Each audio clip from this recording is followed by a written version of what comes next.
Hallelujah ന്യൂസിലേക്ക് എല്ലാവർക്കും വീണ്ടും സ്വാഗതം. ഞാനിപ്പോൾ ഉള്ളത് പാസ്റ്റർ വിൽസൺ ജോസിനോടൊപ്പമാണ്. പാസ്റ്റർ വിൽസൺ ജോസിനെ പരിചയപ്പെടുത്തുന്നതിൽ അതിയായ സന്തോഷമുണ്ട്. അദ്ദേഹം കഴിഞ്ഞ നൂറ്റാണ്ടിലധികമായി അമേരിക്കയിൽ താമസിക്കുന്നു. അസംബ്ലീസ് ഓഫ് ഗോഡിൻ്റെ അമേരിക്കയിലെ മലയാളി സമൂഹത്തിൻ്റെ അജിഫ്ന എന്ന് പറയുന്ന പ്രസ്ഥാനത്തിന് ലീഡർഷിപ്പ് കൊടുക്കുന്നു. മാത്രമല്ല ന്യൂയോർക്കിൽ അദ്ദേഹം താമസിക്കുകയും ഗ്രേസ് അസംബ്ലീസ് ഓഫ് ഗോഡ് ചർച്ചിൻ്റെ പാസ്റ്ററായി സേവനമനുഷ്ഠിക്കുകയും ചെയ്യുന്നു. ഒരു സഭാ ശുശ്രൂഷകൻ എന്നതിനോടൊപ്പം തന്നെ അനുഗ്രഹീതനായ ഒരു പ്രസംഗകനും ഇന്ത്യയിലെ മിഷനുമായി ബന്ധപ്പെട്ട് വളരെ സജീവമായി പ്രവർത്തിക്കുകയും ഒക്കെ ചെയ്യുന്ന അനുഗ്രഹീതനായ ഒരു ദൈവദാസനാണ്. പെന്തക്കോസ്തിൻ്റെ 3-ാം തലമുറയാണ്. വല്യപ്പച്ചൻ പാസ്റ്ററായിരുന്നു, ആദർ പാസ്റ്ററായിരുന്നു, 3-ാം തലമുറയിലും പാസ്റ്റർ.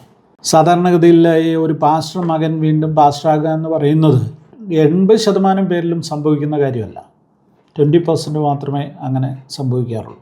എങ്ങനെയാണ് ഒരു പാസ്റ്റർഷിപ്പിലേക്ക് എത്തിയത്, അല്ലെങ്കിൽ ഈ ശുശ്രൂഷയിലേക്ക് എത്താനുള്ള വഴി എന്തുവായിരുന്നു? ഞാൻ 9-ാം വയസ്സിൽ വീണ്ടും ജനനം പ്രാപിച്ചു. പിറ്റേ ദിവസം ആത്മസ്നാനം പ്രാപിച്ചു. കർത്താവ് പരിശുദ്ധാത്മാവിനാൽ എന്നെ നിറച്ചു. 12-ാം വയസ്സിൽ വിശ്വാസ സ്നാനം സ്വീകരിച്ചു. 16-ാം വയസ്സിൽ കൊല്ലത്ത് ഫാത്തിമ കോളേജിൽ പ്രീ ഡിഗ്രിക്ക് പഠിച്ചുകൊണ്ടിരിക്കുമ്പോൾ പൂർണ്ണസമയ സുവിശേഷ വേലയിൽ ഒട്ടും തന്നെ താല്പര്യം ഇല്ലാതിരുന്ന വേളയിൽ അതിന് പ്രധാന കാരണം വല്യപ്പച്ചൻ്റെയും എൻ്റെ അപ്പച്ചൻ പാസ്റ്റർ KJ ജോസഫിൻ്റെയും കർത്തൃ ശുശ്രൂഷയിൽ അവർ അഭിമുഖീകരിക്കേണ്ടി വന്നിട്ടുള്ള വളരെ തിക്തമായ പല അനുഭവങ്ങളും എന്നെ പൂർണ്ണസമയ സുവിശേഷ വേലയിൽ ഒട്ടും തൽപരനല്ലാതാക്കി. ഒരു സൺഡേയിൽ 16-ാമത്തെ വയസ്സിലുള്ള ആ ടീനേജറിൻ്റെ ഒരു വികാരാവേശത്തിൽ പല കാരണങ്ങളാൽ ഞാൻ സഭയിൽ സാക്ഷ്യത്തിനുള്ള അവസരം പറഞ്ഞപ്പോൾ ചാടി എഴുന്നേറ്റ് ഞാൻ യേശുവിനെ സ്നേഹിക്കുന്നു, കർത്താവിൻ്റെ സഭയെ സ്നേഹിക്കുന്നു, പൂർണ്ണസമയ ശുശ്രൂഷകനാകാൻ ഇഷ്ടപ്പെടുന്നില്ല, പ്രത്യേകിച്ച് ഒരു പാസ്റ്ററാകാൻ ഒരു കാലത്തും ഞാൻ താല്പര്യപ്പെടുന്നില്ല, ആയതിനാൽ നിങ്ങൾ എനിക്ക് വേണ്ടി പ്രാർത്ഥിക്കണം എന്ന് പറഞ്ഞിരുന്നു. സഭയിൽ പലർക്കും എൻ്റെ സാക്ഷ്യം അത്ഭുതമായി തോന്നി. അവരപ്പച്ചനോട് ചോദിച്ചു, എന്തുകൊണ്ടാണ് വിൽസൺ ഇങ്ങനെ ഒരു സാക്ഷ്യം പറഞ്ഞത്? അപ്പച്ചൻ്റെ മറുപടി, അവന് പ്രായമുണ്ടല്ലോ, അവനോട് ചോദിക്കുക. അങ്ങനെ ഇരിക്കെ അപ്പച്ചൻ്റെ സഭയിൽ തുടർമാനമായി യോഗങ്ങൾ നടത്തുമായിരുന്നു. പ്രത്യേകിച്ച് കാത്തിരിപ്പ് യോഗങ്ങളും സുവിശേഷ യോഗങ്ങളും, വർഷത്തിലൊരിക്കൽ കൺവെൻഷന്. അങ്ങനെയുള്ള ഒരു സുവിശേഷ യോഗത്തിൽ ഒരു ദൈവദാസൻ പൗലോസ്ലീഹായെക്കുറിച്ച്, പൗലോസ്ലീഹയുടെ സമർപ്പണ ജീവിതം, ഇതിനെയെല്ലാം ഉദ്ധരിച്ച് 4 പ്രസംഗങ്ങൾ ചെയ്തു. ഓരോ രാത്രിയിലും ദൈവത്തിൻ്റെ പരിശുദ്ധാത്മാവ് പൂർണ്ണസമയ സുവിശേഷ വേലയ്ക്ക് വേണ്ടി സമർപ്പിക്കുവാൻ എന്നെ പ്രേരിപ്പിച്ചുകൊണ്ടിരുന്നു. 4-ാം രാത്രി സൺഡേ നൈറ്റായിരുന്നു, ഞായറാഴ്ച രാത്രി. പ്രസംഗകൻ പ്രസംഗം അവസാനിപ്പിച്ചപ്പോൾ കർത്താവിൻ്റെ വേലയ്ക്കായി ഇവിടെ ഒരു യൗവനക്കാരനെ കർത്താവിൻ്റെ ആത്മാവ് പ്രേരിപ്പിക്കുന്നു, ഹൃദയം കൊണ്ട് മനസ്സില്ലാതെ വിസമ്മതിക്കുന്നു എന്ന് വിളിച്ചു പറഞ്ഞു. എനിക്ക് ഞാനാണ് ആ വ്യക്തി എന്നറിയാമായിരുന്നു. എങ്കിലും ഓൾട്ടർ കോളിൽ മുന്നോട്ട് പോയി സ്വയം സമർപ്പിച്ചില്ല. എന്നാൽ അന്ന് രാത്രിയിൽ എല്ലാവരും ഉറങ്ങിക്കഴിഞ്ഞപ്പോൾ എനിക്ക് ഉറക്കം വന്നില്ല, ഉറങ്ങാൻ കഴിഞ്ഞില്ല. അതിനാൽ മുട്ടിന്മേൽ നിന്ന് പ്രാർത്ഥിക്കുവാൻ തുടങ്ങി. അങ്ങനെ പ്രാർത്ഥിച്ചുകൊണ്ടിരിക്കുമ്പോൾ കർത്താവിൻ്റെ ഒരു ദിവ്യ സാന്നിധ്യം എൻ്റെ അടുത്ത് വന്ന് നിൽക്കുന്നതായി എനിക്ക് തോന്നി. ഞാൻ കർത്താവിനോട് സംസർഗം ചെയ്യുവാൻ തുടങ്ങി. 9-ാമത്തെ വയസ്സിൽ രക്ഷിക്കപ്പെട്ടെങ്കിലും ആ സന്ദർഭത്തിലാണ് യഥാർത്ഥ പ്രാർത്ഥന എന്ന് പറയുന്നത് ക്രിസ്തുവുമായിട്ടുള്ള സംസർഗമാണെന്ന് എനിക്ക് ബോധ്യമായത്. ഞാൻ കർത്താവിനോട് സംസാരിക്കുന്നു, കർത്താവ് എന്നോട് സംസാരിക്കുന്നത് പോലെ ഞാൻ കേൾക്കുകയാണ്. കർത്താവിനെ ഞാൻ കണ്ടില്ല, എന്നാൽ കർത്താവിൻ്റെ സാന്നിധ്യം വളരെ വളരെ ഉണ്മയുള്ള ആ സാന്നിധ്യം ഞാൻ അനുഭവിച്ചറിഞ്ഞു.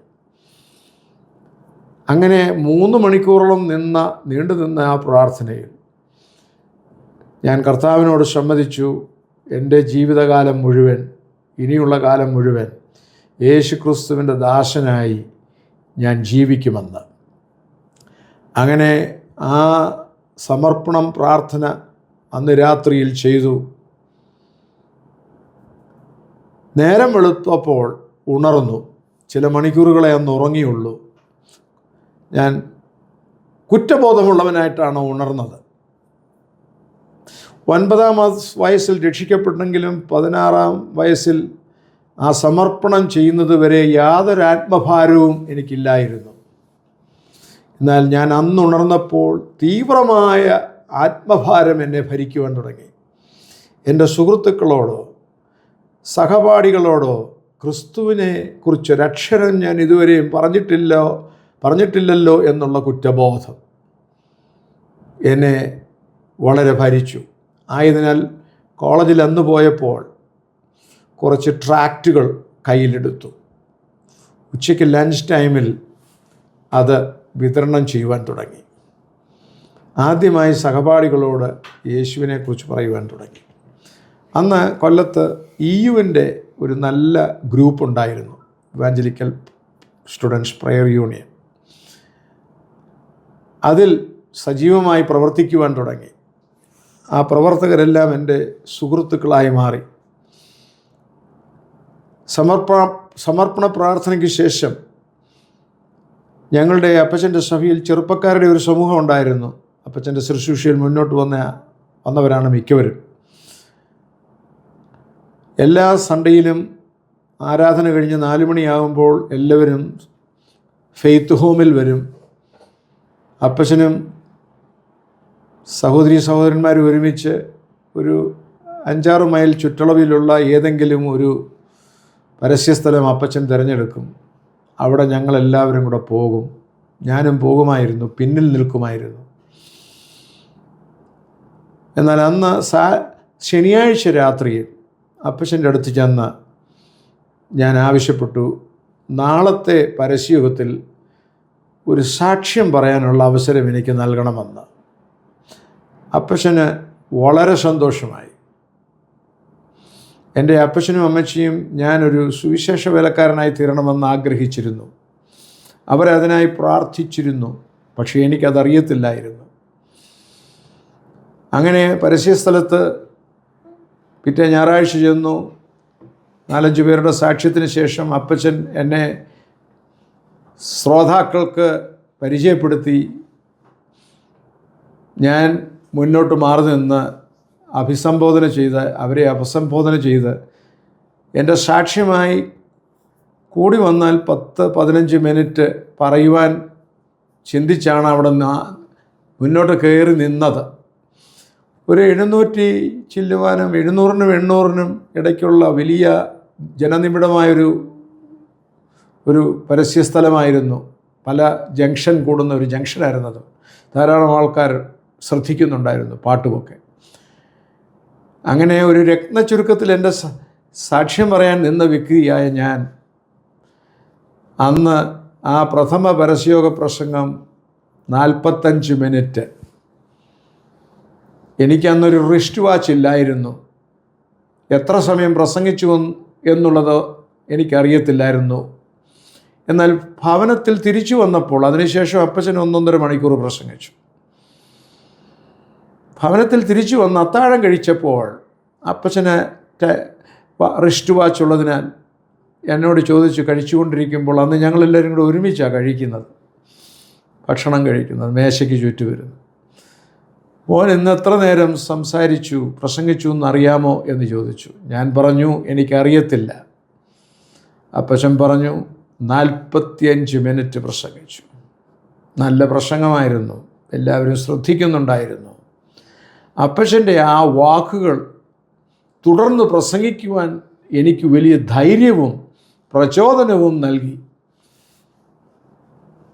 ആ നിലയിൽ അന്ന് തൊട്ട് ഇന്ന് വരെയും യേശുക്രിസ്തുവിനെ ഞാൻ പ്രസംഗിക്കുകയും എൻ്റെ കോളേജ് പഠനാനന്തരം ബൈബിൾ കോളേജിൽ പഠിച്ചുകൊണ്ടിരിക്കുന്ന കാലങ്ങളിൽ കർത്താവ് എന്നോട് വ്യക്തമായി എൻ്റെ ശുശ്രൂഷ ഒരു പാസ്റ്റോറൽ അഥവാ ഇടയ ശുശ്രൂഷയാണ് എന്നെക്കുറിച്ച് കർത്താവ് ആഗ്രഹിക്കുന്നതെന്നുള്ള വലിയ ബോധ്യം എനിക്ക് നൽകുകയും കർത്താവ് അതിനുള്ള വാതിലുകളെ എന്നെ വിളിച്ചതിനാൽ, വിളിച്ച കർത്താവ് വിശ്വസ്തനാകയാൽ ഞാൻ വാതിലുകൾ തിരഞ്ഞു പോകേണ്ടി വന്നില്ല. കർത്താവ് ഞാൻ ചെന്നിടത്തൊക്കെയും വാതിലുകളെ എനിക്ക് ശുശ്രൂഷയ്ക്കായി തുറന്നു തന്നുകൊണ്ടിരുന്നു. അങ്ങനെ ദീർഘകാലമായി ഈ മഹനീയമായ ശുശ്രൂഷ എളിവന് ചെയ്യുവാൻ ദൈവമായ കർത്താവ് കൃപ ചെയ്തു. ജീവിതാന്ത്യം വരെയും വിശ്വസ്തയോടെ, വളരെ വിനയത്തോടെ എല്ലാവരിലും ഉന്നതനായ കർത്താവിനെ ഉയർത്തണമെന്നുള്ള ഒരു ലക്ഷ്യം മാത്രമേ എനിക്കിപ്പോഴും ജീവിതത്തിലുള്ളൂ. ഓക്കെ, അങ്ങനെ സുവിശേഷ വേലയ്ക്ക് വേണ്ടി ഒരു സമർപ്പണം, അതിനെ തുടർന്നുള്ള പ്രസംഗം, ഇതെല്ലാം പറഞ്ഞു. അപ്പം തുടർന്ന് ഈ ദൈവവചനം പഠിക്കാനായിട്ട് എവിടെ പോയെ? ഞാൻ അമേരിക്കയിൽ ഒരു ബൈബിൾ സ്കൂളിലാണ് പഠിക്കാൻ പോയത്. അവിടെ പഠിച്ചനന്തരം ഒരു ബൈബിൾ കോളേജിൽ കുറച്ച് വർഷം പഠിച്ച് അവിടെ നിന്നും പഠിച്ച് ഒരു ബിരുദം കരസ്ഥമാക്കി. അതിനുശേഷം അസംബ്ലീസ് ഓഫ് ഗോഡിനോട് ചേർന്ന് പ്രവർത്തിക്കാനുള്ള അവസരങ്ങളെ ദൈവം ഒരുക്കിയപ്പോൾ ഇന്നത്തെ ഗ്ലോബൽ യൂണിവേഴ്സിറ്റിയുടെ ചില കോഴ്സസ് കംപ്ലീറ്റ് ചെയ്യേണ്ടി വന്നു. ഞാനൊരു AGയുടെ ബൈബിൾ കോളേജിലല്ല പഠിച്ചത് അവിടെ. അത് കംപ്ലീറ്റ് ചെയ്തപ്പോൾ എനിക്ക് 1978 ലൈസൻസ്ഡ് മിനിസ്റ്ററായി തീരാൻ ഇടം നൽകി. അന്ന് AGയുടെ ഒരു ചർച്ചിലായിരുന്നു ഞാൻ അറ്റൻഡ് ചെയ്യുന്നതും. അതോടൊപ്പം തന്നെ ശുശ്രൂഷയിൽ പങ്കാളിത്തവും ദൈവം ഒരുക്കി. എല്ലാ ആഴ്ചയിലും അവിടെ പഠിപ്പിക്കുകയും അവർക്കൊരു സ്കൂൾ ഓഫ് ദ ബൈബിൾ ഉണ്ടായിരുന്നു ആ ചർച്ചിനോടുള്ള ബന്ധത്തിൽ. ആ സ്കൂൾ ഓഫ് ദ ബൈബിൾ പഠിപ്പിക്കുവാനും എല്ലാം ഉള്ള അവസരങ്ങളുണ്ടായി. ഓക്കെ, കഴിഞ്ഞ ദീർഘവർഷങ്ങളായി AGയിലെ ഒരു ശുശ്രൂഷകനാണ്. ഇപ്പോൾ ശുശ്രൂഷിക്കുന്ന സഭ സ്വന്തമായി സ്ഥാപിച്ചതാണ് അതോ? ആ സഭ പ്രവർത്തനം പൂർണ്ണമായി തകർന്നു കിടന്ന ഒരു സമയത്ത് ഞാൻ നല്ല ജനപങ്കാളിത്തമുള്ള ഒരു സഭയിലായിരുന്നു പ്രവർത്തിച്ചു കൊണ്ടിരുന്നത്. ഞങ്ങളുടെ ഡിസ്ട്രിക്റ്റ് അവിടെ പോയി പ്രവർത്തിക്കാമോ എന്നോട് ആവശ്യപ്പെട്ടു. അന്ന് എന്നോട് അന്വേഷിച്ചു. പ്രാർത്ഥിച്ചപ്പോൾ പോകാനായിട്ട് അവിടെ പോയി പ്രവർത്തിക്കാനുള്ള ഒരു പ്രേരണ ഉള്ളിലുണ്ടായി. അങ്ങനെ അവിടെ പോയി ഞാനും എൻ്റെ വൈഫും തീരെ പ്രായം കുറഞ്ഞ 5-നും 2.5 വയസ്സ് പ്രായമുള്ള 2 കുഞ്ഞുങ്ങളുമായി പോയി ഞങ്ങൾ തനിയെ അവിടെ ആരാധിക്കുവാൻ തുടങ്ങി. 4ാമത്തെ മാസമാണ്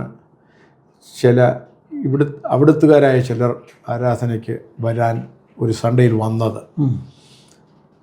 അവരിൽ കൂടെ മറ്റനേകർ തുടർമാനമായി യുവജനങ്ങളായിട്ടുള്ളവർ വരുവാൻ തുടങ്ങി.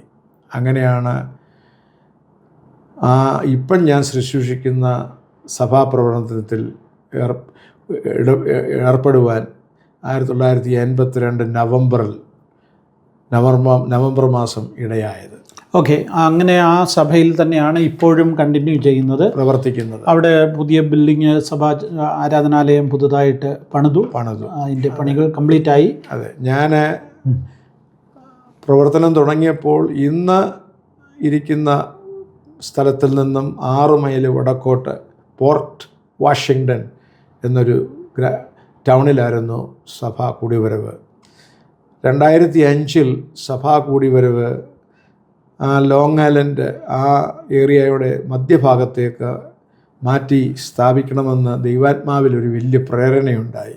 അങ്ങനെ പ്രാർത്ഥിച്ചു. 2007 അത് സഫലീകൃതമായി. 2011 ചെറിയ നിലയിൽ ഒരു പുതിയ ആരാധനാലയം അവിടെ പണിയാനുള്ള പ്ലാന് തുടങ്ങി. എന്നാൽ 2015 പണികൾ തുടങ്ങിയത്.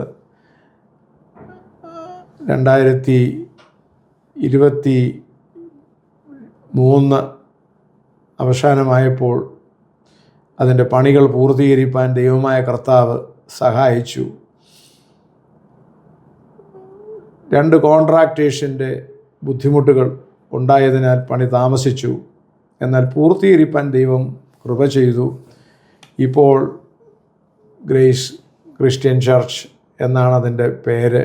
അത് മിനിയോളയിൽ വില്ലിസ് ആവന്യൂവിൽ സ്ഥാപിതമായ ഞങ്ങൾ വാങ്ങിച്ച ആ പ്രോപ്പർട്ടിയിൽ വിശാലമായ ഒരു ആരാധനാലയം അവിടെ പണിതുയർത്തുവാൻ ദൈവമായ കർത്താവ് എനിക്ക് ഇട നൽകി. കർത്താവ് പറഞ്ഞതനുസരിച്ചാണ് അത് തുടങ്ങിയത്.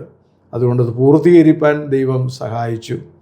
പഴയ ആലയവും ഉണ്ട്. അങ്ങനെ ഞങ്ങളുടെ ആരാധനാ സ്ഥലത്ത് പഴയ ആലയവും പുതിയ ആലയവുമായിട്ട് 2 ആരാധനാ സ്ഥലങ്ങളുണ്ട്. പഴയ ആലയത്തിൽ സ്പാനിഷുകാരുടെ സംരക്ഷകരുടെ പശ്ചാത്തലത്തിലുള്ളവരാണ് 2 ഗ്രൂപ്പുകളുടെ സർവീസും. പുതിയ ആലയത്തിൽ വിവിധ ഭാഷക്കാരായിട്ട് ഞങ്ങൾ ഒരുമിച്ച് ഉള്ള ഇംഗ്ലീഷ് ആരാധനയും നടന്നു വരുന്നു. ആ ഇംഗ്ലീഷ് ആരാധനയുടെ ചുമതലയാണ് ഞാൻ നിർവഹിക്കുന്നത്. ഓക്കെ, ഈ ഒരു മലയാളി സഭയിൽ ശുശ്രൂഷിച്ചിട്ടില്ല. മലയാള സഭയിൽ ഞാൻ ന്യൂയോർക്കിൽ പഠിച്ചുകൊണ്ടിരുന്ന കാലത്ത് ആദ്യകാലത്ത് 2 വർഷം ഒരു മലയാള സഭയിലായിരുന്നു പ്രവർത്തനത്തിൽ ശ്രദ്ധ കേന്ദ്രീകരിച്ചതും അവിടുത്തെ പാസ്റ്ററോടൊത്ത് സഹകരിച്ച് പ്രവർത്തിച്ചത്. ഓക്കെ, ഈ ആക്ച്വലി ഈ അമേരിക്കയിലേക്ക് പോകുന്നത് ഏത് വർഷമാണ്? 1974 ജനുവരിയിലാണ്. ജനുവരി ആദ്യമാണ് ഞാൻ അവിടെ കാലുകുത്തിയത്. ഇപ്പോൾ അതിനാൽ 52 വർഷം പൂർത്തീകരിച്ചു. 53ാമത്തെ വർഷം ഈ ജാനുവരിയിൽ പ്രവേശിച്ചു. ഓക്കെ, പോയതൊരു വിദ്യാർത്ഥിയായിട്ടാണോ അതോ? അവിടെ ഞാൻ പോയത് വേദവിദ്യാർത്ഥിയായിട്ടാണ് പോയത്. ഞാൻ കേട്ടിട്ടുള്ളത് പോയപ്പോൾ ഒരു $10 മാത്രമേ കയ്യിലുണ്ടായിരുന്നുള്ളൂ. അന്ന് പോയപ്പോൾ എൻ്റെ ഒരു അങ്കിളായിരുന്നു, അമ്മച്ചിയുടെ ഫസ്റ്റ് കസിനായിരുന്നു, ചണ്ഡീഗഡിലുള്ള പാസ്റ്റർ സാമുവൽ ജോൺ. അദ്ദേഹം അമേരിക്കൻ സന്ദർശനം കഴിഞ്ഞ് മടങ്ങി വന്ന സന്ദർഭത്തിലാണ് ഞാൻ ഇങ്ങോട്ട് പോരുന്നതിനാൽ എൻ്റെ അപ്പച്ചൻ്റെ കയ്യിൽ ഇങ്ങോട്ട് കൊണ്ടുപോരാനായിട്ട് $10 അദ്ദേഹം നൽകി. ആ $10 ഞാൻ ന്യൂയോർക്കിൽ അമേരിക്കയിൽ എത്തിച്ചെല്ലുന്നത്. അവിടെ നിന്ന് കഴിഞ്ഞ 52 വർഷങ്ങൾ ദൈവം അത്ഭുതമായി നടത്തി. ദൈവത്തിൻ്റെ വഴികൾ അവർണ്ണനീയമാണ്. കർത്താവിൻ്റെ വിശ്വസ്തത ഒരു നാളും മാറിപ്പോകത്തില്ല. വിളിച്ചവൻ വിശ്വസ്തൻ. അങ്ങനെ $10 തുടങ്ങിയ ജീവിതം വിവിധ നിലകളിൽ ദൈവനാമ മഹത്വത്തിനായിട്ട് മാത്രമാണ് ഇത് പറയുന്നത്. എന്തുമാത്രം കൊടുത്തു എന്ന് ഞാൻ നോക്കാറില്ല.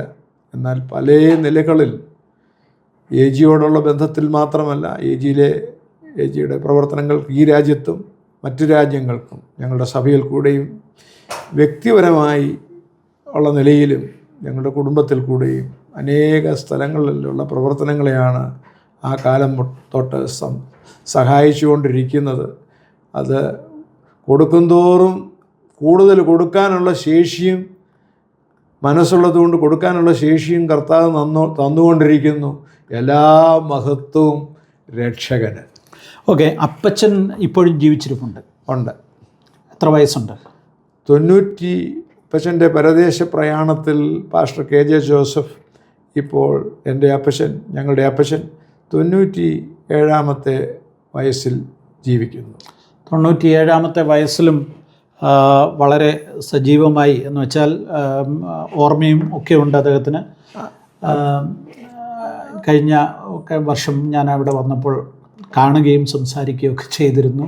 വളരെ സ്നേഹത്തോടെ ഇടപെടുന്നു. മാത്രവുമല്ല ഈ 90കളിൽ പോലും താൻ പുസ്തകങ്ങൾ എഴുതുകയും സജീവമായി അങ്ങനെ സാഹിത്യ സൃഷ്ടികൾ നടത്തുകയൊക്കെ ചെയ്യത്തക്ക നിലയിൽ സജീവമായിരുന്നു. ദൈവം അത്രത്തോളം സഹായിച്ചു. അദ്ദേഹത്തിൻ്റെ ഒരു ദീർഘകാല പ്രവർത്തനം കേരളത്തിലായിരുന്നു. എന്നാൽ ഇപ്പോൾ ദീർഘവർഷങ്ങളായിട്ട് നിങ്ങൾ അവിടെ ന്യൂയോർക്കിൽ ഒന്നിച്ച് ആയിരിക്കുന്നു. ദൈവം സഹായിക്കട്ടെ. എനിവേ, അസംബ്ലീസ് ഓഫ് ഗോഡുമായി ബന്ധപ്പെട്ട് ആണ് ഇത് ഈ കാലഘട്ടം മുഴുവൻ പ്രവർത്തിച്ചത്. അതെ, അതിന് കാരണം എൻ്റെ വല്യപ്പച്ചൻ pastor KI John Budhanur Yohannachan എന്നറിയപ്പെടും. ചെങ്ങന്നൂർ ഭാഗങ്ങളിൽ ആദ്യകാലങ്ങളിൽ വിശ്വാസ സ്നാനം സ്വീകരിച്ച വ്യക്തിയായിരുന്നു. ചില മാസങ്ങൾക്ക് ശേഷം ആത്മസ്നാനം പ്രാപിച്ച് പെന്തക്കോസ്ത് അനുഭവസ്ഥനായി. വല്യപ്പച്ചൻ മാവേലിക്കരയിൽ പ്രവർത്തനം ആരംഭിച്ച ബഥേൽ ബൈബിൾ സ്കൂളിലാണ് വേദ വിദ്യാർത്ഥിയായി 3 വർഷം പഠിച്ച് ഗ്രാജുവേറ്റ് ചെയ്ത് അങ്ങനെ അസംബ്ലീസ് ഓഫ് ഗോഡിൻ്റെ ആദ്യകാല പ്രവർത്തകരിൽ ഒരാളായി. 18-ാം വയസ്സിൽ ഞങ്ങളുടെ അപ്പച്ചൻ പാസ്റ്റർ KJ ജോസഫ് ആത്മസ്നാനം പ്രാപിച്ചപ്പോൾ തനിക്കുള്ള കൃഷികളും മറ്റ് കാര്യങ്ങളുമെല്ലാം വിട്ട് അതേ ബൈബിൾ സ്കൂളിൽ, അന്ന് പേരൂർക്കടയാണ് 1948 അപ്പച്ചൻ പഠിക്കുവാൻ പോയത്. 1 വർഷം കഴിഞ്ഞപ്പോൾ അത് ഇന്ന് പുനലൂരിൽ ആ മുസാവരി കുന്നുംപുറത്തുള്ള സ്ഥലം 7 ഏക്കർ സ്ഥലം വാങ്ങിച്ചതിനാൽ ആ സ്ഥലത്തേക്ക് മാറി. അങ്ങനെ അപ്പച്ചനും ആ പ്രസ്ഥാനത്തിലെ ഒരു ബൈബിൾ കോളേജിൽ പഠിച്ചതിനാൽ 3-ാം തലമുറക്കാരനായ ഞാനും അതിൽ തന്നെ നിന്ന് പ്രവർത്തിക്കുവാനുള്ള അവസരങ്ങളെ ദൈവം തുറന്നു തന്നു. അന്വേഷിച്ചതല്ല, തുറന്നു തന്നു. അങ്ങനെ അവിടെ നിന്ന് കർത്താവിൻ്റെ വേല ചെയ്യുന്നു. പ്രസ്ഥാനത്തിൻ്റെ വേലയല്ല, കർത്താവിൻ്റെ വേലയാണ് ചെയ്യുന്നത്. പ്രസ്ഥാനത്തോടൊത്ത് ചേർന്ന് കർത്താവിൻ്റെ വേല ചെയ്യുന്നു. ഈ അമേരിക്കയിലെ മലയാളി അസംബ്ലീസ് ഓഫ് ഗോഡ് സഭകൾ പ്രവർത്തനങ്ങൾ, അജിഫ്നയുടെ പ്രവർത്തനങ്ങൾ, അതിലൊക്കെ സജീവമായിട്ട് ഉണ്ടല്ലോ. ആദ്യകാലം പ്രവർത്തകരായി അവിടെ ചുരുക്കം ചില ശുശ്രൂഷകന്മാരാണ് ഉണ്ടായിരുന്നത്. എനിക്ക് മുന്നേമേ അസംബ്ലീസ് ഓഫ് ഗോഡിനുള്ള ബന്ധത്തിൽ പാടനാട് സഭയുടെ അപ്പച്ചൻ സ്ഥാപിച്ച ഒരു സഭയാണ് പാടനാട് അസംബ്ലീസ് ഓഫ് ഗോഡ് സഭ, ഒറിജിനൽ സഭ. ആ സഭയിലെ ഒരു മെമ്പറായിരുന്ന പാസ്റ്റർ CM വർഗീസ് 1960കളിൽ ന്യൂജേഴ്സിയിലെത്തുകയും മാൻഹാട്ടനിൽ അദ്ദേഹത്തിൻ്റെ ഒരു സഭ കൂടി വരെ ഉണ്ടായിരുന്നു. AGയോടുള്ള ബന്ധത്തിൽ അദ്ദേഹമാണ് ആദ്യകാലങ്ങളിലുണ്ടായിരുന്നത്. പിന്നെ പാസ്റ്റർ KP ടൈറ്റസ്, പാസ്റ്റർ ജോയിമന് ആ നിലയിൽ പ്രവർത്തനം തുടങ്ങിയെങ്കിലും പിൽക്കാലങ്ങളിൽ AGയുമായിട്ടുള്ള ബന്ധം വിച്ഛേദിച്ച് അദ്ദേഹത്തിൻ്റെ സ്വതന്ത്ര സഭയായി ബഥേൽ അസംബ്ലി എന്ന് പറയുന്ന ഒരു പ്രസ്ഥാനം സ്ഥാപിച്ച് ഇവിടെ പ്രവർത്തിക്കാൻ തുടങ്ങി. അതിനുശേഷം ആ കാലങ്ങളിൽ ഞാൻ 74 ചെന്ന സമയം തൊട്ട് അവരുമായിട്ടൊക്കെ സഹകരിച്ച് പ്രവർത്തിച്ചതിനാൽ AGയോടുള്ള ബന്ധത്തിൽ ഉള്ള പ്രവർത്തനങ്ങളിൽ ആദ്യകാല പ്രവർത്തകരിൽ ഒരാളായി തീരാനുള്ള അവസരവും ഭാഗ്യവും കർത്താവ് തന്നു എന്ന് പറഞ്ഞാൽ മതി. ഓക്കെ, ഒരു സഭാ ശുശ്രൂഷകനാണ്, അല്ലെങ്കിൽ അസംബ്ലീസ് ഓഫ് ഗോഡിലെ പാസ്റ്ററാണ്. ഇതൊക്കെ ആയിരിക്കുമ്പോൾ തന്നെ ഈ പൊതുപ്രവർത്തനങ്ങളിലും സജീവമായി ഇടപെടുകയും എല്ലാ വിഭാഗം സഭകളുമായിട്ടും അതിൻ്റെ ലീഡേഴ്സുമായിട്ടൊക്കെ നല്ല ബന്ധം നിലനിർത്തുകയൊക്കെ ചെയ്യുന്നുണ്ട്. എങ്ങനെ അത് സാധിക്കുന്നു? സഭ സംഘടനകൾ എന്ന് പറയുന്നത് ഒരു ചെറിയ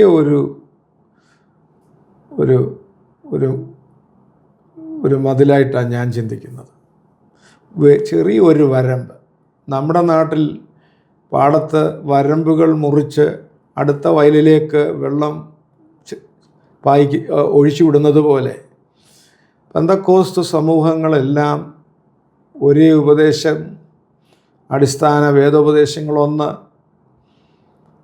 പ്രവർത്തന ശൈലി ഒന്ന്, അങ്ങനെയുള്ള എല്ലാ പെന്തക്കോസ്ത് പ്രസ്ഥാനങ്ങളും സഹകരിക്കുകയും ഒരുമിച്ച് നിന്ന് പ്രവർത്തിക്കുകയും ചെയ്യണം. പ്രത്യേകിച്ച് ഇന്ന് ലോകത്തിലെ അവസ്ഥകൾ വളരെ സങ്കീർണമായി തീർന്നിരിക്കാൻ, പ്രത്യേകിച്ച് ഇന്ത്യയിലെ സുവിശേഷീകരണ പ്രവർത്തനങ്ങൾക്ക് വളരെ പ്രതികൂലങ്ങൾ ഉയർന്നു വന്നുകൊണ്ടിരിക്കുന്നതിനാൽ ഇവിടെയുള്ള പെന്തക്കോസ്ത് സമൂഹമെല്ലാം ഒരുമിച്ച് സഹകരിച്ച് പ്രവർത്തിക്കണം, അവിടെയും അങ്ങനെ ആയിരിക്കണമെന്നുള്ള ചിന്താഗതിക്കാരനാണ്. ആയതിനാൽ അവിടെയുള്ള ഇന്ത്യ പെന്തക്കോസ്ത് ദൈവസഭ, ചർച്ച് ഓഫ് ഗാഡ്, ഷാരോൺ, മറ്റ് ഇതര ഇൻഡിപെൻഡൻ്റ് സഭകൾ എല്ലാവരുമായിട്ടും വളരെ അടുത്ത സ്നേഹബന്ധവും ക്രിസ്തുവിലുള്ള കൂട്ടായ്മ ബന്ധവുമാണ് ഞാൻ പുലർത്തുന്നത്.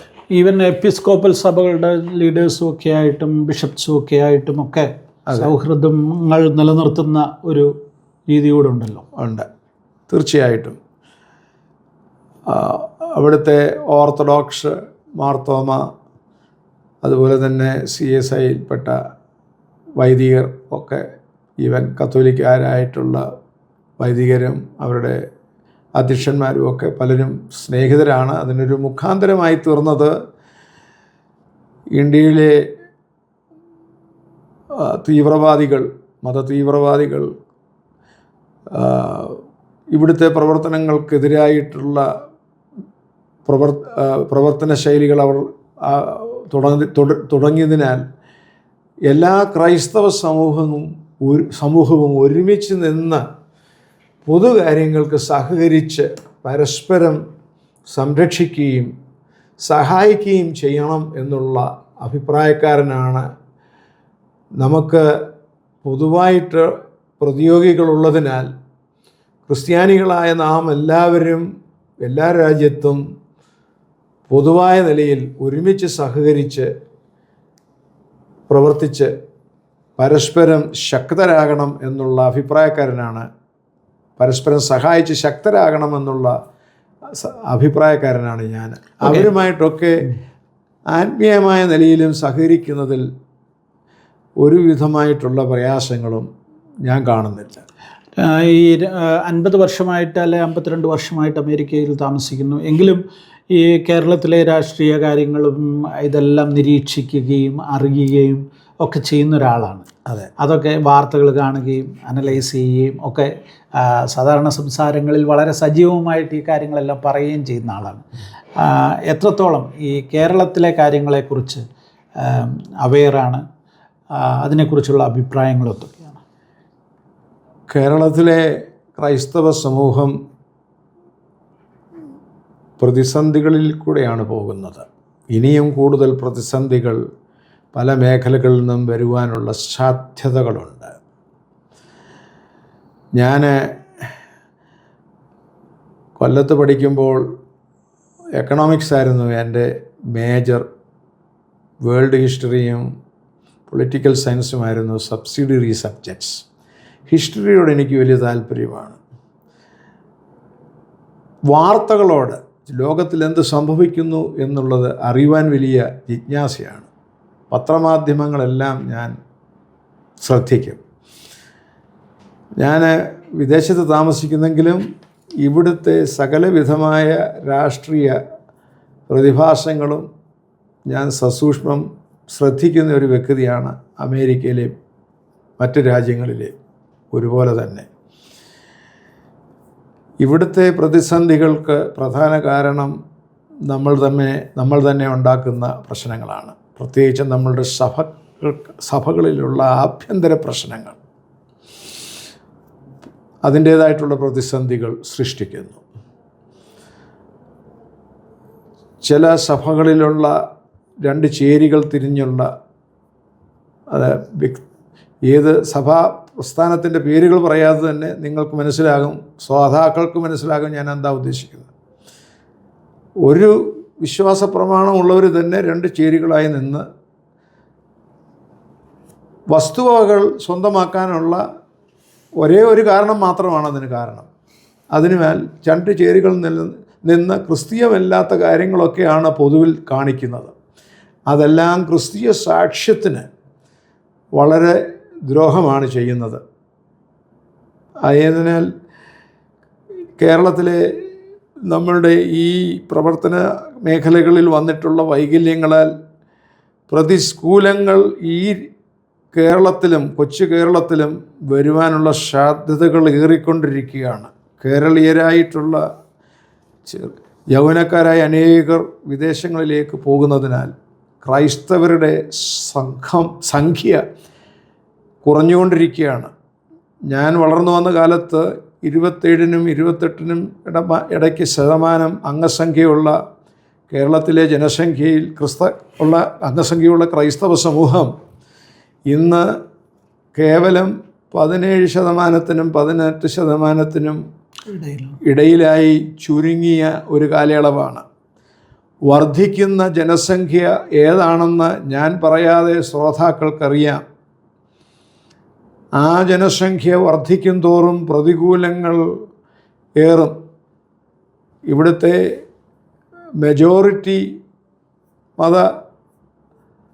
മെജോറിറ്റിയിൽ നിന്നും ഉള്ള പ്രതികൂലം, മറ്റ് മത ന്യൂനപക്ഷങ്ങളിൽ നിന്നുള്ള പ്രതികൂലം, ഇതെല്ലാം വർദ്ധിക്കുവാനുള്ള സാധ്യതകളാണ് കർത്താവിൻ്റെ വരവ് താമസിച്ചാൽ ക്രിസ്തീയ സമൂഹത്തിന് കേരളത്തിൽ വരാൻ പോകുന്നതാണ് എൻ്റെ ദൂരക്കാഴ്ചയിൽ ഞാൻ മനസ്സിലാക്കുന്നത്. അടുത്തിടെ IPCയുടെ കൺവെൻഷനിൽ IPCയിലെ ഒരു പ്രമുഖ പ്രസംഗകൻ പാസ്റ്റർ ബാബു ചെറിയാൻ ഈ സഭ രാഷ്ട്രീയ കാര്യങ്ങളിൽ ഇടപെടുന്നതിനെക്കുറിച്ച് വളരെ പോസിറ്റീവായിട്ടൊരു പരാമർശം നടത്തി. വലിയ വിവാദമായി അത്. എന്തു പറയുന്നു? സഭയ്ക്ക് അങ്ങനെ ഒരു ഇടപെടൽ നടത്താൻ സാധിക്കുമോ? രാഷ്ട്രീയമായ ഇടപെടൽ എന്ന് പറയുമ്പോൾ പെന്തക്കോസ്ത് സമൂഹത്തിന് അത് നിഷിദ്ധമാണെന്നുള്ള ചിന്താഗതിക്കാർ ധാരാളമാണുള്ളത്. എന്നാൽ ഇന്നത്തെ സാഹചര്യത്തിൽ ഇവിടെ തന്നെ പഞ്ചായത്ത് തിരഞ്ഞെടുപ്പിലും നഗരസഭ തിരഞ്ഞെടുപ്പുകളിലും ധാരാളം പെന്തക്കോസ്ത് സ്ഥാനാർത്ഥികൾ നഗരസഭയിലും ഗ്രാമപഞ്ചായത്തുകളിലും തിരഞ്ഞെടുക്കപ്പെട്ടതായി വാർത്തയിൽ കൂടെ ഞാൻ വായിച്ചു. അതിൽ ആഹ്ലാദഭരിതനായ ഒരു വ്യക്തിയാണ് ഞാൻ. കാരണം നമ്മളുടെ അംഗസംഖ്യ വർദ്ധിച്ചു. പെന്തക്കോസ്തുകാർ ഒരുമിച്ച് ഒരു ഒറ്റക്കെട്ടായിട്ടുള്ള ഒരു യൂണിറ്റായിട്ട് നിന്നിരുന്നത് നല്ലതായിരുന്നു. ഇങ്ങനെയുള്ള പൊതുമേഖലയിലെങ്കിലും ആ ഉപദേശ ഐക്യമുള്ള എല്ലാ പെന്തക്കോസ്തരും നമ്മൾക്ക് ജനപ്രാതിനിധ്യം ഉണ്ടെങ്കിൽ നമ്മുടെ കൺവെൻഷനുകളിൽ ഇപ്പോൾ രാഷ്ട്രീയ നേതാക്കന്മാർ വന്ന് പ്രസംഗിക്കുവാൻ തുടങ്ങിയിട്ടുണ്ട് ചില വർഷങ്ങളായിട്ട്. എന്നാൽ നമ്മളുടെ ആൾക്കാർ തന്നെ ജനപ്രതിനിധികളാകുകയും നമ്മളെ പ്രതിനിധീകരിക്കത്തക്കവണ്ണം ഗവൺമെൻറ് തലത്തിൽ സ്വാധീനമുള്ളവരായിത്തീരുകയും ചെയ്താൽ നമ്മുടെ സമൂഹത്തിന് നന്മയായിരിക്കും, നല്ലതായിരിക്കും എന്ന ആശയം ആണ് പാസ്റ്റർ ബാബു ചെറിയാൻ പ്രകടിപ്പിച്ചത്. ആ ആശയത്തോട് പൂർണ്ണമായി യോജിക്കുന്ന ഒരു വ്യക്തിയാണ് ഞാൻ. കാരണം രാഷ്ട്രീയം എന്ന് പറയുന്നത് നിഷിദ്ധമായി ചിന്തിക്കേണ്ട ആവശ്യമില്ല. കാരണം നമ്മൾ ഈ രാഷ്ട്രത്തിൻ്റെ ഭാഗമാകുമ്പോൾ ഇവിടുത്തെ രാഷ്ട്രീയത്തിൻ്റെ ഭാഗമാണ്. പെന്തക്കോസ്തുകാരും വോട്ട് ചെയ്യുന്ന വോട്ടർമാരാണല്ലോ. ഇവിടുത്തെ ചില നഗരസഭകളിൽ ഞാൻ ഇപ്രാവശ്യം ഇവിടെ വന്നതിന് ശേഷം മനസ്സിലാക്കിയത്, പെന്തക്കോസ്തുകാർ നഗരസഭകളിൽ മെമ്പേഴ്സായി വന്നതുകൊണ്ട് അവിടെയുള്ള ചില പെന്തക്കോസ്ത് സമൂഹങ്ങൾക്ക് ആവശ്യം വേണ്ട കാര്യങ്ങൾ അവരുടെ നഗരസഭയിൽ അംഗത്വമുള്ളവരുടെ സ്വാധീനത്താൽ നേടിയെടുക്കാൻ കഴിഞ്ഞു എന്നാണ് ഞാൻ കേട്ടത്. പഴയ നിയമത്തിലാണെങ്കിലും പുതിയ നിയമത്തിലാണെങ്കിലും നമുക്ക് കാണുവാൻ കഴിയും. പഴയ നിയമത്തിൽ ധാരാളം ഉദാഹരണമുണ്ട്. ഒരു രാഷ്ട്രത്തിൻ്റെ രാജാവ് കഴിഞ്ഞ രണ്ടാമത്തെ സ്ഥാനമായിരുന്നു ജോസഫിനുണ്ടായിരുന്നത്. ബാബിലോൺ സാമ്രാജ്യത്തിലെ രണ്ടാമനായിരുന്നു ദാനിയേൽ. എസ്തേറിനെ മൊർദെഖായിയുടെ നീസായിരുന്ന എസ്തേറിനെ രാജകൊട്ടാരത്തിലാക്കിയത് ദൈവമാണ്. പൗലോസ് ശ്ലീഹ പോലും, സ്നേഹിതരെ, റോമൻ യെരുശലേമിൽ വെച്ച് യഹൂദന്മാർ അടിച്ചപ്പോൾ സഹസ്രാധിപൻ റോമാ പൗരനാണെന്നറിഞ്ഞപ്പോൾ പൗലോസിനെ രക്ഷിക്കുക ചെയ്തത്. യെരുശലേമിൽ നിന്ന് കൈസരിയയിലേക്ക് പടയാളികളുടെ അടമ്പടികളോടുകൂടെ അയച്ചു എന്ന് വചനം പറയുന്നു അപ്പോസ്തല പ്രവൃത്തികളിൽ. തൻ്റെ റോമാ പൗരത്വം കൊണ്ട് തനിക്ക് ലഭിക്കാവുന്ന അവകാശങ്ങൾ ശ്രദ്ധിക്കുക. ദൈവത്തിൻ്റെ കർത്താവിൻ്റെ അടിമയായി തീർന്ന പൗലോസ്ലീഹ ജനിച്ച റോമാ പൗരനായി ജനിച്ചു എന്നുള്ള ഇതിൽ നിന്ന് ലഭിക്കുന്ന അവകാശങ്ങൾ ന്യായമായ സ്ഥലത്ത് സമയത്ത് ഉപയോഗിച്ചു എന്ന് തിരുവചനം വെളിവാക്കുന്നു. ആയതിനാൽ പെന്തക്കോസ്ത് സമൂഹം അന്യായമായതിലൊന്നും പങ്കെടുക്കരുത്, അന്യായമായ കൂട്ടുകെട്ടുകൾക്ക് പോകരുത്. എന്നാൽ ന്യായമായ നിലയിൽ, രാഷ്ട്രീയമായ നിലയിൽ പ്രവർത്തിക്കുകയും സ്വാധീനം ചെലുത്തുന്ന നിലയിലുള്ള സ്ഥാനങ്ങളിലേക്ക് വരികയും ഒക്കെ ചെയ്യുന്നത് നമ്മുടെ സമൂഹത്തിന് നന്മയായിരിക്കുമെന്ന് തന്നെയാണ് എൻ്റെ വിശ്വാസം. യെസ്, രാഷ്ട്രീയ നേതാക്കളെയൊക്കെ കാണുകയും ഇവരെ വരുമ്പോൾ ഭാഷയൊക്കെ വന്ന് കാണാറുമുണ്ട്, ഇവിടുന്ന് വരുന്ന. അതെ, തീർച്ചയായിട്ടും. വി.ഡി. സതീശൻ്റെ പ്രസംഗങ്ങൾ കേൾക്കാറുണ്ടോ? പ്രതിപക്ഷ നേതാവിൻ്റെ അദ്ദേഹത്തിൻ്റെ പല പ്രസംഗങ്ങൾ ഞാൻ കേട്ടു. നമ്മുടെ പല സുവിശേഷ പ്രസംഗകരെക്കാട്ടിലും നന്നായിട്ട് തിരുവചനം അദ്ദേഹം വായിക്കുന്ന ഒരു വ്യക്തിയാണെന്ന് അദ്ദേഹത്തിൻ്റെ പ്രസംഗത്തിൽ നിന്നും എനിക്ക് മനസ്സിലായി. അദ്ദേഹത്തെക്കുറിച്ച് അദ്ദേഹം പ്രതിപക്ഷ നേതാവായപ്പോഴാണ് ഞാൻ അദ്ദേഹത്തെ കൂടുതൽ ശ്രദ്ധിക്കുവാൻ തുടങ്ങിയത്. നമ്മുടെ പല യോഗങ്ങൾക്കും പങ്കെടുത്ത് തിരുവചനത്തിൽ നിന്ന് ഉദ്ധരണികൾ തെറ്റുകൂടാതെ പറഞ്ഞ് നല്ല ഭാഷയിൽ അത് അവതരിപ്പിച്ച് അവതരിപ്പിക്കാനുള്ള പാഠവും ഒന്ന് വേറെ തന്നെയാണ്. നേരിൽ അദ്ദേഹത്തെ ഒന്ന് കണ്ടാൽ കൊള്ളാമെന്ന് എനിക്ക് താല്പര്യം തോന്നിയിട്ടുണ്ട്. ഓക്കെ, അതിനുള്ള അവസരം ഉണ്ടാകട്ടെ എന്ന് പ്രത്യാശിക്കുന്നു. എനിവേ, ഇത്തവണത്തെ ഇന്ത്യയിലേക്കുള്ള സന്ദർശനം അസംബ്ലീസ് ഓഫ് ഗോഡിൻ്റെ കൺവെൻഷനോടനുബന്ധിച്ചാണ്. എന്നാൽ കൺവെൻഷനിൽ ഒരു പ്രോഗ്രാമോ പ്രസംഗമോ ഒന്നും കണ്ടില്ല. എന്തുപറ്റി? അതിന് കാരണം അധികമായി പറയുവാൻ ഞാൻ താല്പര്യപ്പെടുന്നില്ല. ഞാനിവിടെ പ്രധാനമായിട്ടും വന്നത് എൻ്റെ വല്യപ്പച്ചൻ ആരംഭിച്ച പാസ്റ്ററായിരുന്ന ഒരു സഭ കൂടിവരവാണ് ചെങ്ങന്നൂരിനടുത്ത് ബുധനൂർ AG ചർച്ച്. അത് 1926 അത് ആരംഭിച്ചത്. 2026 ഫെബ്രുവരി മാസം 3 അതിൻ്റെ ശതാബ്ദി ആഘോഷമാണ്. പ്രധാനമായും ഇപ്രാവശ്യം ഞാൻ കടന്നു വന്നതിൻ്റെ ഒരു കാരണം അതിൽ പങ്കെടുക്കുക എന്നുള്ളതാണ്. അതോടൊപ്പം അസംബ്ലീസ് ഓഫ് ഗോഡിൻ്റെ മലയാളം ഡിസ്ട്രിക്ട് കൗൺസിലിൻ്റെ യോഗങ്ങളിലും പങ്കെടുക്കുക എന്നുള്ളതായിരുന്നു എൻ്റെ ഉദ്ദേശം. അതിനായി ഞങ്ങളുടെ ആദരണീയനായ സൂപ്രണ്ടൻറ്റൻറ്റ് പാസ്റ്റർ TJ സാമുവൽ ക്ഷണിച്ചു. അവരുടെ അതിഥിയായിട്ടാണ് ഞാൻ കടന്നു വന്നത്. കൺവെൻഷന് പ്രസംഗിക്കുന്നതിനേക്കാൾ പ്രധാനമായി പങ്കെടുക്കുന്നതിലാണ് എൻ്റെ സന്തോഷം. അതിൽ പങ്കെടുത്ത് അവിടെ ഇരിക്കുന്നത് തന്നെ ഒരു സന്തോഷമായി ഞാൻ കരുതുന്നു. ഓക്കെ, അപ്പോൾ കഴിഞ്ഞ 52 വർഷം അമേരിക്കയിൽ ജീവിച്ചപ്പോൾ തന്നെ ആ ഒരു മലയാളം ഒട്ടും മറന്നു പോകാതെ വളരെ നല്ല വടിവൊത്ത ഭാഷയിലാണ് ഈ അഭിമുഖത്തിൽ സംസാരിച്ചത്. എങ്ങനെ സാധിക്കുന്നു ഇത്രയും ഭംഗിയായിട്ട് മലയാളം നിലനിർത്താൻ? അതിനുള്ള പ്രധാന കാരണം നിരന്തരം ഉള്ള വായനയാണ്. മലയാളത്തിലുള്ള ധാരാളം പുസ്തകങ്ങൾ ഞാൻ ഇപ്പോഴും വായിക്കുന്നു. ഞാൻ ശുശ്രൂഷിക്കുന്ന സഭ ഒരു ക്രോസ് കൾച്ചറൽ സഭയായതുകൊണ്ട് ഞങ്ങളുടെ ആരാധനയും എൻ്റെ പ്രസംഗവുമെല്ലാം ഇംഗ്ലീഷിലാണ്. എന്നാൽ മലയാളം എനിക്കിഷ്ടമുള്ള ഒരു ഭാഷയാണ്.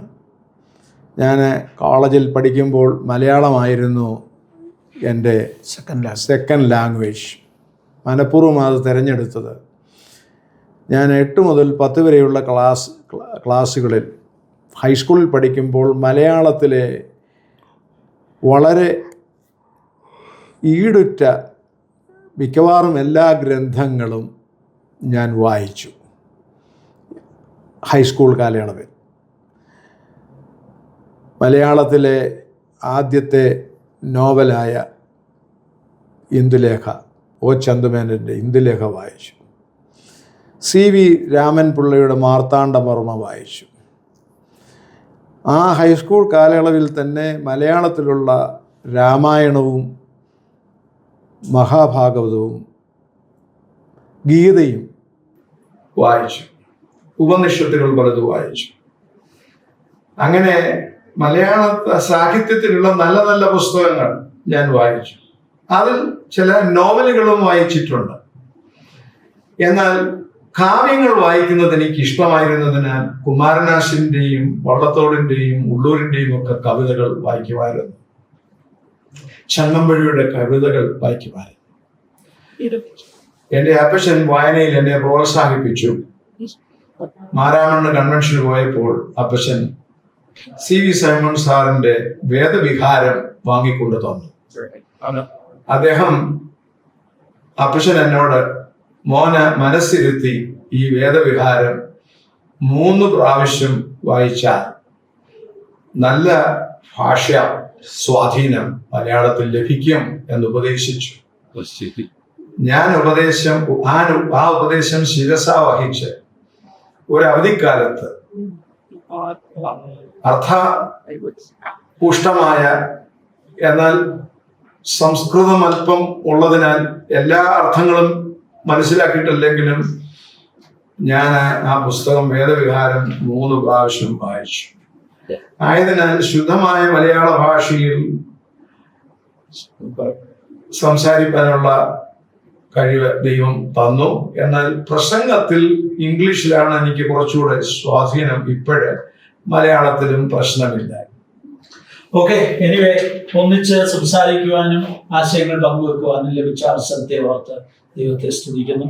കൂടുതൽ സജീവമായി കേരളത്തിലെ പ്രവർത്തനങ്ങളിലൊക്കെ ഇടപെടുവാനും അമേരിക്കയിലെ മലയാളി സമൂഹത്തിന് വേണ്ടി നിലകൊള്ളുവാനും പൊതുവായി പെന്തക്കോസ്ത് സമൂഹത്തിന്റെ ഉന്നമനത്തിനു വേണ്ടി, വളർച്ചയ്ക്ക് വേണ്ടി ചിന്തിക്കുവാനും ഒക്കെ ദൈവം സഹായിക്കട്ടെ. Thank you.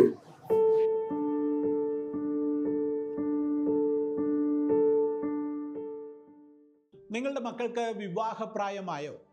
ഹല്ലേലൂയ മാട്രിമോണിയൽ നിങ്ങളെ സഹായിക്കുന്നു. വിശ്വാസികൾക്ക് ജീവിത പങ്കാളിയെ കണ്ടെത്തുവാൻ ഏറ്റവും ഫലപ്രദവും സുരക്ഷിതവുമായ മാർഗമാണിത്. 2 മാർഗങ്ങളിലൂടെയാണ് നിങ്ങളുടെ മക്കളെക്കുറിച്ചുള്ള വിവരങ്ങൾ 10,000-കണക്കിന് ആളുകളിലേക്ക് ഞങ്ങൾ എത്തിക്കുന്നത്.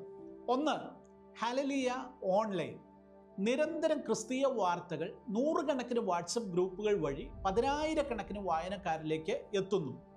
ആ വാർത്തകളോടൊപ്പം നിങ്ങളുടെ മാട്രിമോണിയലും ഉൾപ്പെടുത്തുന്നു. 2, കഴിഞ്ഞ 30 വർഷമായി പ്രസിദ്ധീകരിക്കുന്ന ഹല്ലേലൂയയുടെ പ്രിന്റ് എഡിഷൻ ഉണ്ട്. ആ പ്രിന്റ് എഡിഷനിലും ഈ മാട്രിമോണിയൽ അതുപോലെ തന്നെ ഉൾപ്പെടുത്തുന്നു. ഈ 2 മാർഗങ്ങളിലൂടെ 10,000-കണക്കിന് വായനക്കാരിലേക്ക് വളരെ പെട്ടെന്ന് നിങ്ങളുടെ മാട്രിമോണിയൽ എത്തുമ്പോൾ ആലോചനകൾ നിങ്ങളെ തേടി വരും. അതിൽ നിന്ന് ഏറ്റവും അനുയോജ്യമായത് പ്രാർത്ഥനാപൂർവം നിങ്ങൾ തിരഞ്ഞെടുത്താൽ മാത്രം മതിയാകും. അതുകൊണ്ട് വൈകണ്ട. ലോകത്തിൻ്റെ ഏത് കോണിലിരുന്നാണെങ്കിലും നിങ്ങൾക്ക് രജിസ്റ്റർ ചെയ്യാം. ഈ സ്ക്രീനിലുള്ള ഫോൺ നമ്പറിലേക്ക് നിങ്ങളുടെ മക്കളുടെ ബയോഡേറ്റയും ഫോട്ടോയും അയയ്ക്കുക. ഇന്ന് തന്നെ രജിസ്റ്റർ ചെയ്യുക. എത്രയും വേഗം നിങ്ങളുടെ മക്കളുടെ വിവാഹം നടക്കട്ടെ എന്ന് പ്രാർത്ഥിക്കുന്നു.